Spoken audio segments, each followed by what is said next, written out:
আমার লেখা চাই। আন্দোলন করতে যায় কিন্তু একজন মারা গেছে, তার তিনজন সহকর্মী তাকে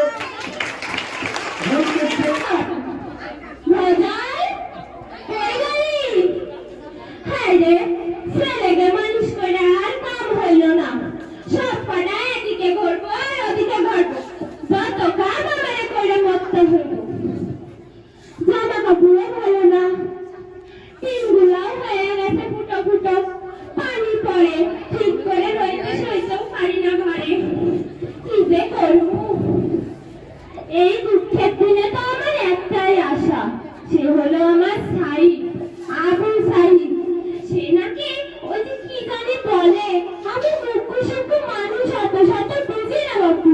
ওই যে বিশ্ববিদ্যালয়ে পড়ে আমার ছেলে, সেইখানকার শিক্ষকেরা বলেছে সে নাকি অনেক ভালো কিছু হইতে পারবো। কি ভালো ছেলে। হ্যাঁ, আমি কাম করে নই। অবসরের মা কিন্তু অভিনয় করছে,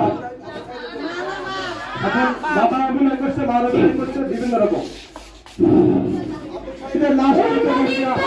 আমার ছেলে এই সময় ফোন করে, আজ কেন বললো না? কিছু হলো নাকি আমার ছেলে? কি হলো ওর? যাক, আমি এসব কথা মাথায় আনবো না। এসব মাথায় আনলে ছেলের আমার কিছু হতে পারে। আরে আরে, তোমরা কারা? এ কে নিয়ে এসেছো আমাদের বাড়ি? এটা কিসের বাক্স? কেন এনেছো? তোমরা কি আবু সাইদের বন্ধু? কেউ কিছু বলছো না কেন? কথা বলো। এটা কি তোমরা বলবে না? আমি দেখছি।